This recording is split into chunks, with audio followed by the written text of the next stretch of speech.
4, 3, 2, 1, 0.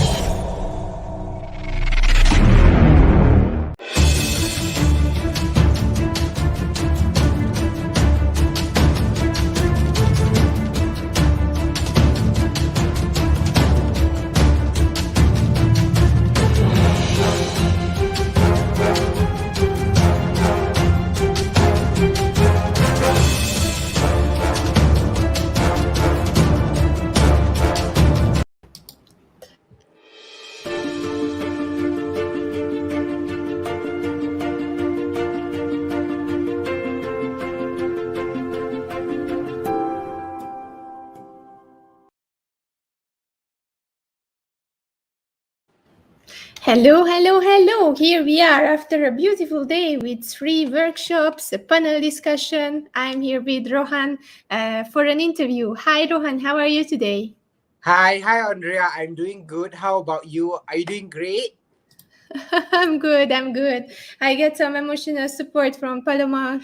She's with me today, so it's kind of like the recharge day. And we are halftime with the summit, so a lot of things. If you haven't watched any of our videos, then please go to the YouTube channel.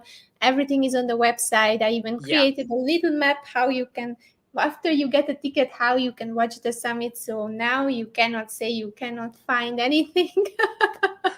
So please go there and check out the calendar. And if you are interested in something, let's say one scenario, you are very free today, you think, okay, let's watch the GES. Then you just go on the page, which is about the schedule, and then you find the calendar. And in the calendar, you just click on the session, and then it will show you the links, either the GES TV or the Zoom room for the workshop. So that's the easiest way I could manage this year. Hope you are enjoying the lot of shows. And I'm just saying hi to Amelia, Jagatis, and Anis. Hi, hello, welcome. Hello. Please keep the questions coming and keep it active so that with Rohan we can answer everything. Today, the topic. Let's get out the topic. The topic is young but wise. So here we are with Rohan, and we would like to explore how is it that the young generation is becoming so wise, and they are becoming so aware and so proactive, and how could they do that? Like Rohan, how are they already not even 30 and they have their own entrepreneurship and they are doing everything what they want just by being themselves? I think, right, the current generation, the younger generation, the people of my age group and below me, how are they becoming wiser as time goes on, right? Is entirely because I think it's because the access to social media, by having the access to the internet, because like you see when you look at social media and when you look on Instagram, things that people of my age group are spending the most amount of time on it, right? We spend so many hours on social media, and especially when they are consuming content from really good people, eventually these younger people get inspired to start trying to do something, you know. Like for example, imagine like you're following Bill, let's say you're following like a entrepreneurship code like page, right? And you will be we eventually be internalizing like entrepreneurship codes, which eventually build younger people to get into entrepreneurship. You know, I think that is a very key important role of the social media that you're following, because that is because what you watch becomes part of you, you are what you internalize, right? So that is why I think the younger generation is always taking a step forward, because they keep on being inspired by people on the media to do better.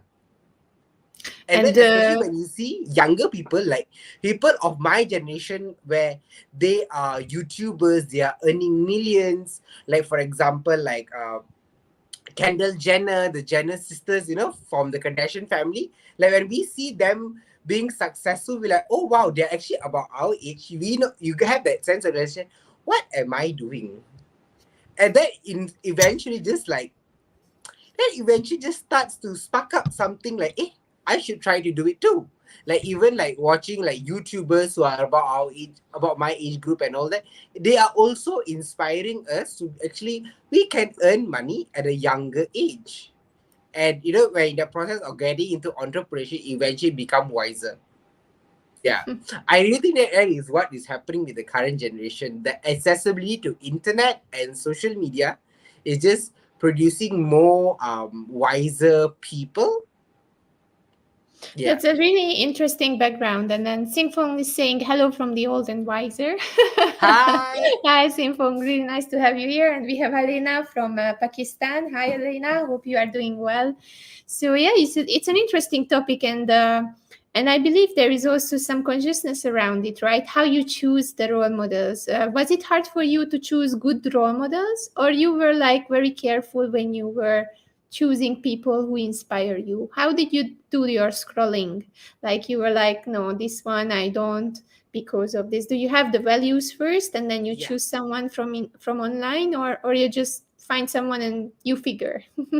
Usually, when I found like a role model from the internet, right? I actually watched what the values she presented in her content. Like my one of my big role models is Lily Singh. She's a Canadian YouTuber. She is also in Punjabi, Indian Punjabi from Canada. So because of the shared value system, and because I'm also an Indian who is a Punjabi by ethnicity, so we share the same culture backgrounds, we share the same language, so which allows me to connect with her faster, right? But then what other than that, what happens is that I am actually seeing the value that she's actually providing, like the positivity, the impact, the empowerment that eventually becomes my role model. And after that, after from one person, when I'm jumping next to the next person, looking for inspiration, I also see the value system that they are bringing up. Like, you know, are they talk, you know, walk the talk, right? I'm watching whether they are walking, are they doing the walk the talk, right? Because it is very essential for me. You know, the values are so important. So that is how, you know, eventually, like if you really, when you really watch YouTube and like the people of my age group one, like the social media content, right, there's always a lot about this cancel culture, this toxic culture, about trying to just make it all about gossip and drama. So I always make sure that I also see whether these people that I follow are part of this toxic canceling culture, this gossip culture as well. So that is how, you know, virtually I find a mentor, like virtually I find a role model. But in real life, you know, while you're journeying through life, right, people will come people will come into your space at the right point of time to teach you lessons. You know, like for instance, like when I wanted to learn, like how I got into entrepreneurship is because I wanted to learn beauty. I wanted to learn how to do makeup. So from there, I found a teacher. I found a mentor in makeup who is my American Independent Sales Director, who was the one who trained me in makeup. That was the first thing she trained. That was the first thing that I wanted to learn. But when I noticed, oh, there's a spark of entrepreneurship, it came in. I wanted to. Then she taught me about how to run a business, how to find clients, how to build my social media brand, how do I service my customer, maintain my customer, and all that. Then along the way, after that, after having a number of customer base, the next part in life will come in for me was leadership. I wanted to lead people. Then another mentor came into my life where she's an executive senior sales director in America. So she came in to teach me about leadership. How am I going to lead people and build people along the way as I go forward? Because I believe that success is not about success. I do not measure success with the amount of money I have. I measure success with how many successes of success I have who follows me. Like it's about developing successes. Like what I have done, I want to pass it on. That is how I measure success is. So for me, when I see people growing, I feel really happy. So eventually in that process, like every time, okay, then after learning leadership, I realized that to become a better leader, I would need to fill in values in me, fill in values in me to become a stronger person, a more resilient individual, then another mentor comes in. Like, I feel like the universe has its own magic to itself where it just sends you the right person at the right time to learn something. And it's just about having an open mind to just learn. Like have an open mind to just be accepting of learning from people around you. And what is motivating you? Because I know that you shared with us your dream goal and you have so many plans in the future. So what is driving you? What motivates you? How did you find that sparkle that you want to go there? um what motivates me what motivates me is actually, if you have seen my dream board, it's full with it's actually filled with a lot of things that is material. That is the things that I want. That is the things that I want to have in my life. But it's actually about understanding the purpose I want. Like, what is my purpose? My purpose is to help other people around me to become better entrepreneurs, to become better people or better versions of themselves, to become more confident individuals. So when along my journey, I understood that is my purpose. My purpose is to teach, speak, and mentor people, right? So that is what motivates me every day. Like, for instance, right, when I have a new team member into my team, I could choose, like, what motivates me is to see her become better. So that is what that keeps me going. And it also becomes into like a complex mindset. Sometimes, like for example, if I'm going to waste this 1 hour doing nothing, I could use that 1 hour to help someone else, and that person would actually earn money and their life would better. So because of that sense of responsibility, I would say, it's like, I think it's a responsibility, but that sense of someone needs me kind of a thing, I eventually just like, no, I keep on going, keep on going, keep on going. And I keep on make myself to become a better person, to become a better leader, better coach, is so that I can serve better to my people. And when did this serving mentality arise? Was it from your parents? Is it coming because they did something good with others already and they were your role models, or you just naturally were driven to this kind of purpose-driven lifestyle? This actually, I would say, is part of my self-actualization. Because when I was in school, when I was in school, I enjoyed teaching. I enjoyed teaching my peers. I mean, academically, I'm quite advanced. Like, I'm good with studies. So I found this joy when I could help my fellow classmates, my fellow peers, to prepare for the exams, and they will get better grades, for them to understand certain topics and all that. I find really great joy in that. So I noticed that, oh, I actually find great joy in teaching and making someone become better. And then along the way, while I was doing my business, I was like, this thing comes to me with an instinct. I just like, it comes to me very naturally, it comes to me very easily. I'm like, and I also have a very high sense of empathy towards people. So if someone is in trouble, I am a very natural empath. So in that sense, like, I want to help the people around me. So it's actually the journey of self-actualizing, but of course it's about walking through the journey for you to understand what is your purpose. So after that, I just start living a purpose-driven lifestyle. And things that do not support my purpose, those are the things that will weigh me down. So that is when I know, okay, I need to remove if it's not related to my purpose. Yeah. I love it. I love it that you are already knowing all this, which is kind of like so at such a young age, you already have this in front of you. And I also want to touch one topic, which is kind of like a sensitive topic, but I wanted to just touch it because maybe you are empowering others through talking this. And this is about your makeup story, right?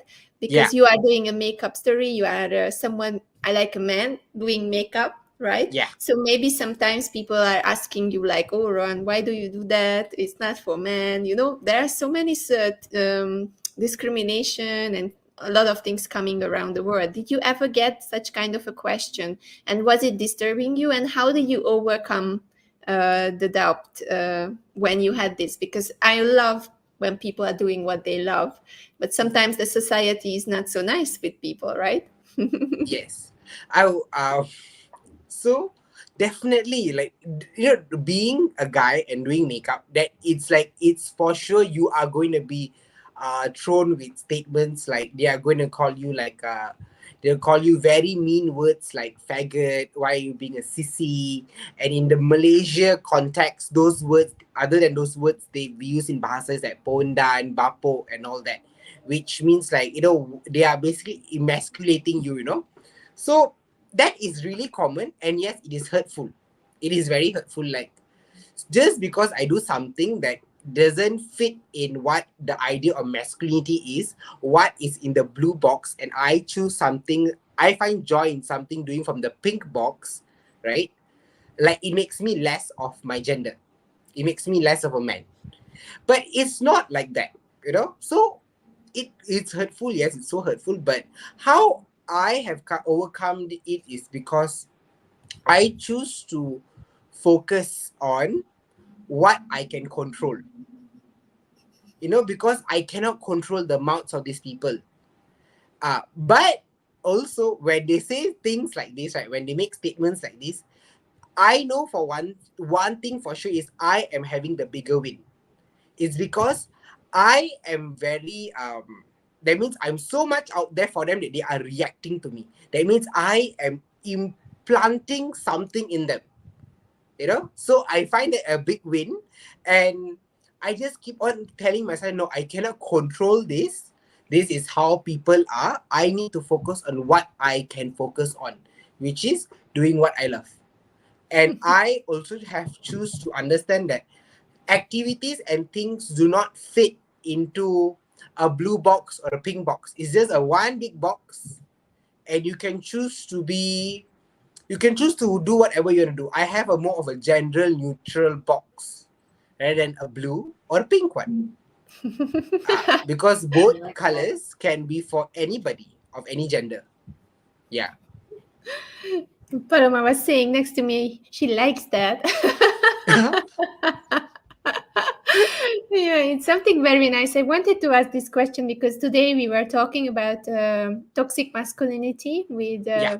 with Arman this morning, Dr. Mhm. Arman from Australia, and it's really interesting how society is picturing men and how it's not really supporting men to be themselves, but putting them in a box. Like, you cannot cry, you cannot do this, you have to be strong. There are so Yeah. many things that people use, and it's so inspiring that you are dancing your way, how I would say, and going for your things that you love. And I wanted to give this to the public. And if someone is watching this, then don't be afraid. Just reach out and try to find out your ways, and don't be discouraged by anyone else around you, because maybe they just don't know, right, Rohan?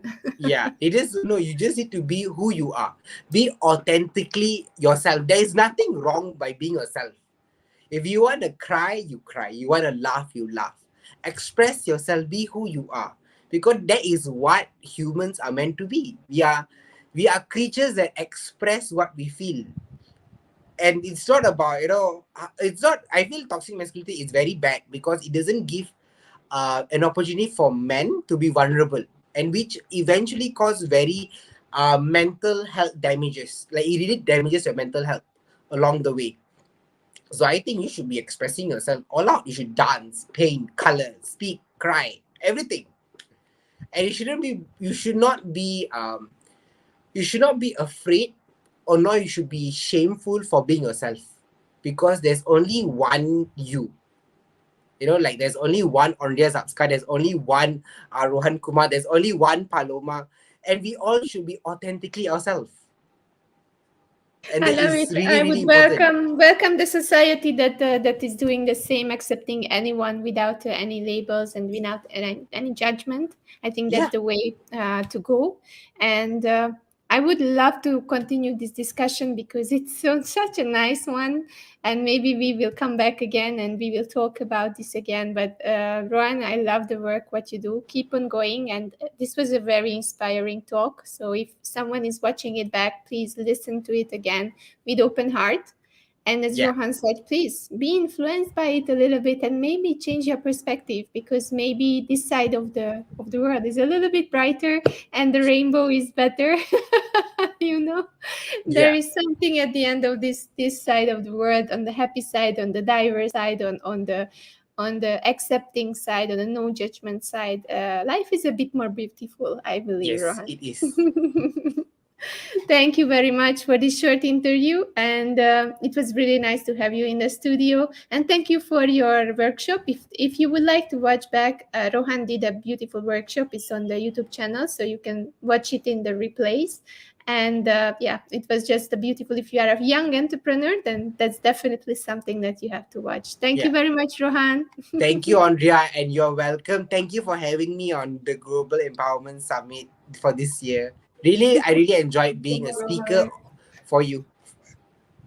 Thank you very much. Thank you, Rohan. Paloma is saying good job. Thank you, Paloma.